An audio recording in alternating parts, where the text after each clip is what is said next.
This video just mostly to give you an idea, like the difference between like really dry soil and kind of like evenly moist soil. So when the soil is very dry and you give it a good watering, when you water on top, kind of like how I'm doing here, the water, it'll look like the water's going through, but if you kind of dig down with a shovel afterwards, it'll be quite dry. Basically, just a few inches kind of below. Like this is still actually a little bit dry below. So one of the easiest ways that I do either to poke holes in the soil with a little like a hand tool, like a pitchfork, or even just with the water. What I do on like a pretty hard stream, I get the nozzle pretty close to the soil, and as you can see on some of it there, once the soil kind of blasts further down, it'll allow like a lot more air to get into the soil and basically get more water kind of further down.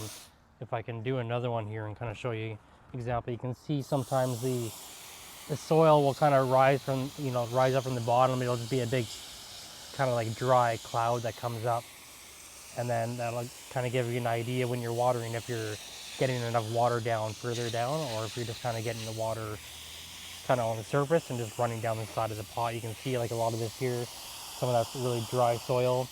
And again, I just kind of put the nozzle on full blast and get it as close to the soil as I can to try to get some of that water deeper in your pot. So this is really only if your pots are really dry. If your pots are fairly moist, in between your watering, you don't really have to do that often.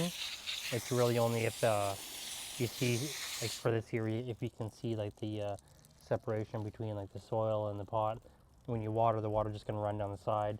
So again, either you can push the soil down, and you can see here I just watered it and it's bone dry underneath. So again, I just kind of push the soil down along the edge there, and then once you water afterwards, again with a pretty hard blast of the water there, you'll see that it'll be fairly moist further down now, so it's not as dry. So hopefully you guys like the video. Just something, a quick kind of reminder of how to kind of water your pots if they're really dry or if they're kind of just on the moist end. All right, well, thank you.